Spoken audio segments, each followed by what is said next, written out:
आज की ये पत्रकार वार्ता कल दिल्ली में देश के आदरणीय गृह मंत्री आदरणीय अमित शाह जी से कुछ विषयों को लेकर के मुलाकात हुई थी।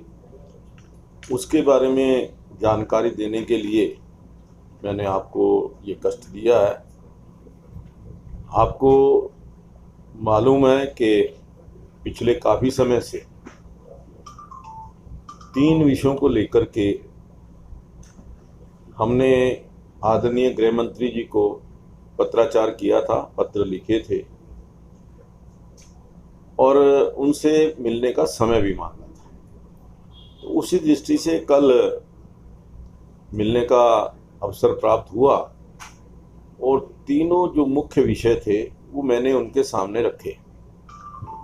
सबसे पहले विषय था कि हरियाणा का अपना विधानसभा भवन चंडीगढ़ में अलग से बने, जिसके अंदर सभी वो जो सुविधाएं किसी विधान भवन के लिए चाहिए वो उसमें हों।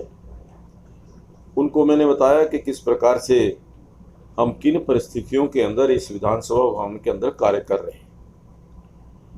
और आप सबको मालूम है, इसके बारे में पहले भी मैंने आपसे 2-3 बार वार्ता की है कि आज की परिस्थिति ये है कि विधानसभा भवन में ना हमारे विधायक जो हैं 90 विधायक हैं, अगर उनके अंदर जो परिसीमन दोबारा होने वाला है उसके मुताबिक संख्या बढ़ेगी, लेकिन हमारी परिस्थिति ये है कि इस भवन के अंदर जो हमारा हॉल है उस हॉल के अंदर 1 या 2 भी सीट अलग से नहीं लग सकती, ज़्यादा नहीं लग सकती। तो उस दृष्टि से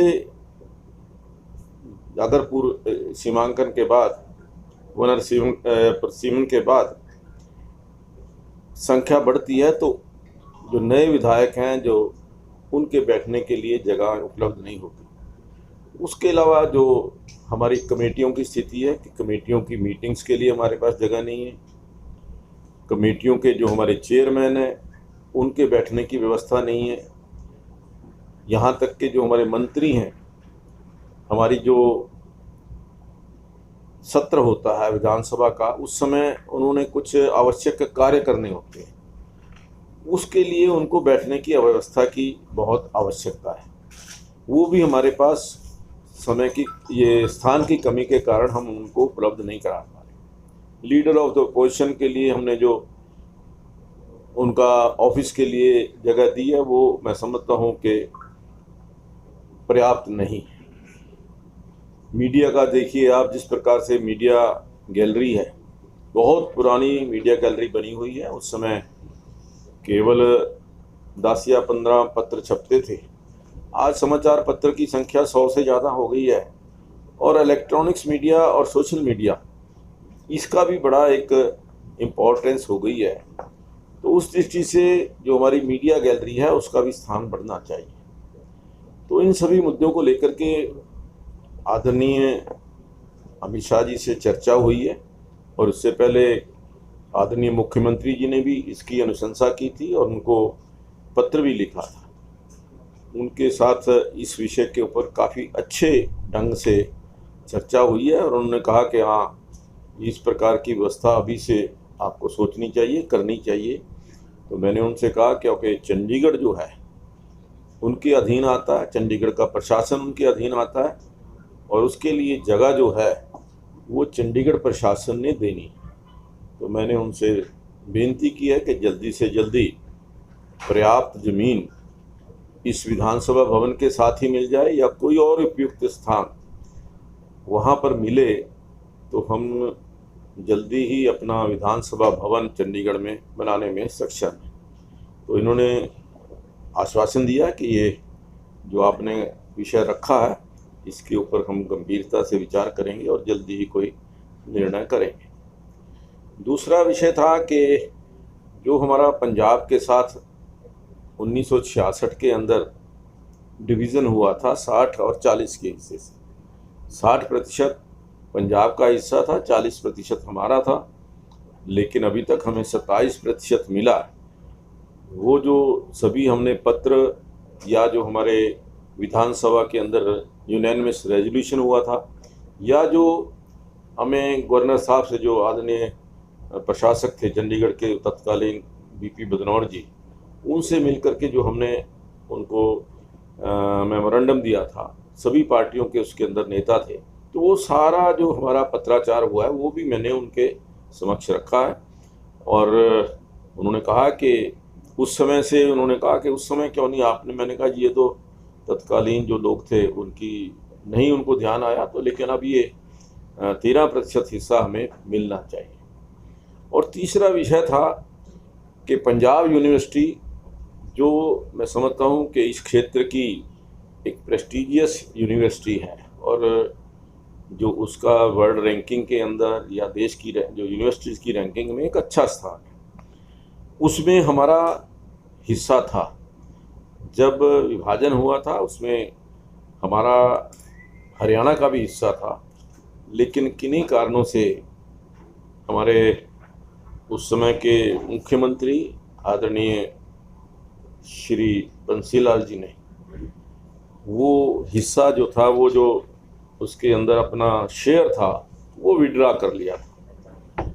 लेकिन मुझे लगता है कि आज के इस समय में पंजाब यूनिवर्सिटी के अंदर हमें हिस्सा मिलना चाहिए, क्योंकि जो इस क्षेत्र के कॉलेजेस हैं, चाहे वो पंचकूला से हैं, चाहे वो अम्बाला से हैं, चाहे वो यमुनानगर से, इस क्षेत्र के कॉलेजेस की एफिलिएशन पंजाब यूनिवर्सिटी के साथ हो और पंजाब यूनिवर्सिटी के अंदर जो हमारा हक है वो हमें मिले, उसके लिए अभी एक पंजाब यूनिवर्सिटी ने एक हाई पावर्ड कमेटी बनाई थी, जिसमें ये लिखा है कि 200-250 किलोमीटर के अंदर जो इस परिधि के अंदर कॉलेजेस आते हैं उन सब का इस यूनिवर्सिटी के साथ एफिलिएशन होना चाहिए। तो उस विषय में मैंने कहा कि क्योंकि पंचकूला के ये सभी कॉलेजेस उस परिधि में आते हैं, तो हमें भी इन कॉलेज की एफिलिएशन मिलनी चाहिए और जो हरियाणा का जो हक है वो हमें मिलना चाहिए। और इसके लिए आपको याद होगा कि हमारे मुख्यमंत्री जी ने हाई कोर्ट के अंदर एफिडेविट भी दिया था कि जो भी हमारा शेयर है उसका जो एक्सपेंडिचर है, आपको मैं बताना चाहूँगा कि पंजाब यूनिवर्सिटी में 92% जो है वो सेंटर का शेयर है और 4% पंजाब का है, 4% हरियाणा का है। उसके लिए हमने उनको एफिडेविट दिया है कि जितना भी खर्चा पंजाब यूनिवर्सिटी का 4% के हिस्से से हमारा पास आएगा वो हम देने के लिए तैयार हैं। तो इस प्रकार का एफिडेविट भी हमारी सरकार की तरफ से यहाँ पंजाब हरियाणा हाई कोर्ट के अंदर दिया हुआ है। तो ये 3 विषय ऐसे हैं, मैं समझता हूँ कि उसके ऊपर कोई निर्णय लेने में यदि कोई सक्षम है वो गृह मंत्रालय है और आदरणीय अमित शाह जी गृह मंत्री हैं। तो उस दृष्टि से ये तीनों विषय मैंने उनके सम्मुख रखे और उन्होंने आश्वासन दिया है कि इसके ऊपर जल्दी ही विचार करके इनके ऊपर हम कार्रवाई करेंगे। मेरा आपसे इतना ही कहना है कि ये जो जानकारी मैंने दी है, मैं समझता हूँ कि क्योंकि विषयों के ऊपर हम पहले कई बार चर्चा करते रहे हैं, रिप्रेजेंटेशन हमने दी हैं, तो ये आपको जानकारी मैंने इसलिए दी। कोई आपकी तरफ से प्रश्न?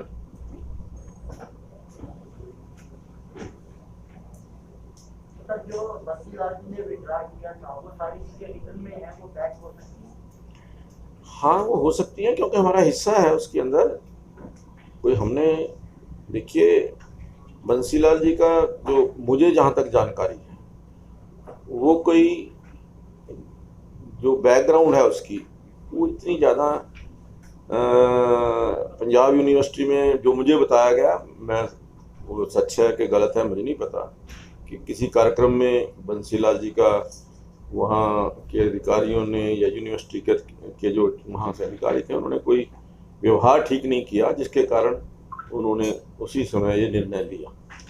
मैं समझता हूँ कि ये निर्णय जो है आज की परिस्थिति के मुताबिक हमें इस निर्णय के ऊपर विचार करके आदरणीय मुख्यमंत्री जी से बात हुई है। उन्होंने कहा कि हाँ, ये कॉलेजेस जो हैं इसके साथ एफिलिएट हो सकते हैं। और दूसरा सबसे बड़ी एक चीज़ और है, जो हरियाणा है या पंचकूला के जो हमारे विद्यार्थी, जब वो चंडीगढ़ के टेक्निकल जो हमारे कोर्सेज हैं इनमें एडमिशन लेते हैं, तो उस एडमिशन के अंदर 85% हिस्सा चंडीगढ़ का है।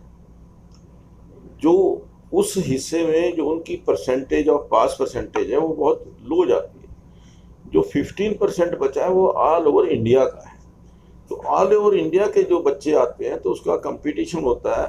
अगर 85 फर्ज करो कि 85% का जो वो स्टैंडर्ड है वो जाता है कि 70-72%, और जो हमारे 15% वाले हैं बच्चे उनका जाता है 95%, 92%। तो पंचकूला विशेष तौर पर जो हरियाणा के बच्चे हैं वो इसमें compete नहीं कर पाते। परिणाम ये कि 10वीं करने के बाद चंडीगढ़ की और वो रुख करते हैं, चंडीगढ़ में आकर के स्कूलों के अंदर एडमिशन लेते हैं, ताकि जब +2 करें उनके पास वो चंडीगढ़ का सर्टिफिकेट हो, ताकि उस चंडीगढ़ के उसमें वो आ सके। तो मैं समझता हूँ कि ये परिस्थिति जो है ठीक नहीं है, और इसको जल्दी हमें इसके अंदर सुधार करना चाहिए। पंजाब के नए राज्यपाल से भी आप मिलेंगे हिस्सेदारी को लेकर?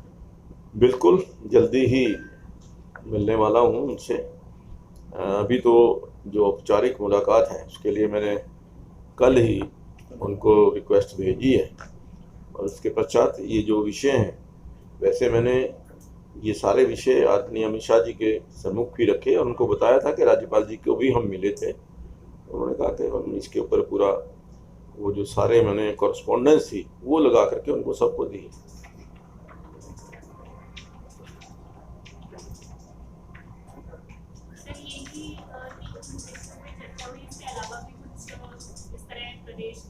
ना, नहीं, केवल 3 विषयों को लेकर के ही। तो हम ये कब तक मान ले सर, जो विधान भवन अपना नया बनना है, उनके गृह मंत्री के आश्वासन के बाद आप क्या लगता है? नहीं, मुझे पूरा यकीन है कि ये जल्दी ही इसके ऊपर कार्रवाई शुरू होगी, क्योंकि जो आश्वासन आदरणीय गृह मंत्री जी ने दिया है, और मैंने जिस प्रकार से उनको कहा कि गुजरात के अंदर, मध्य प्रदेश, राजस्थान के अंदर जो विधानसभा भवन है वो नए बने हैं, तो यहाँ पर भी बने, तो उन्होंने इससे सहमति व्यक्त किया कि कोई प्रारूप दिया गया है जगह को लेकर या जमीन को लेकर? वो जमीन हमने कहा कि कम से कम 10 एकड़ जमीन जो विधानसभा भवन के नज़दीक मिल जाए तो बहुत अच्छा है, वरना कोई भी उपयुक्त जगह।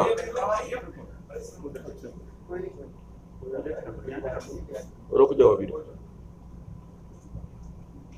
तो उसके लिए हमने लिख करके दिया है, तो जगह तो चंडीगढ़ में ये जरूर है कि वो चंडीगढ़ में होगा।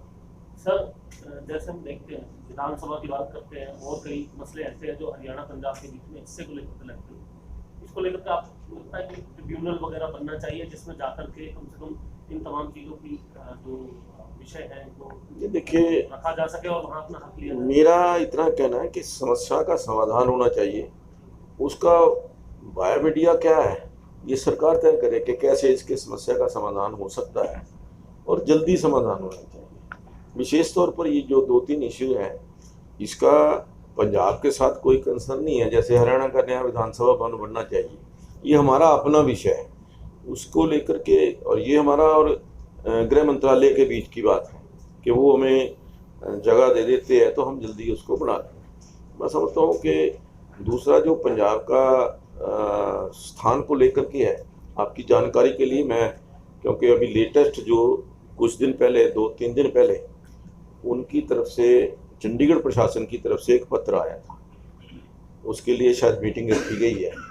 उस मीटिंग के अंदर इस विषय के ऊपर चर्चा होने वाली, वहाँ के जो चीफ इंजीनियर, एडवाइज़र वगैरह की तरफ से पत्र आया हुआ है, जल्दी उसकी मीटिंग होने वाली है।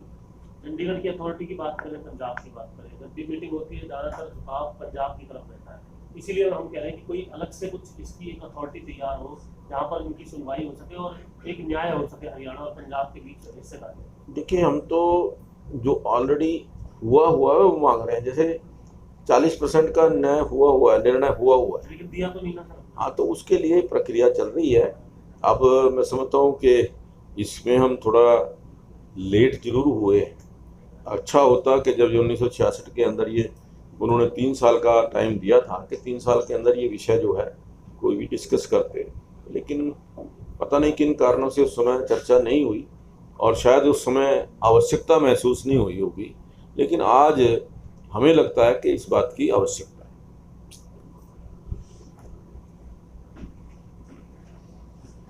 ठीक, धन्यवाद। लगाओ।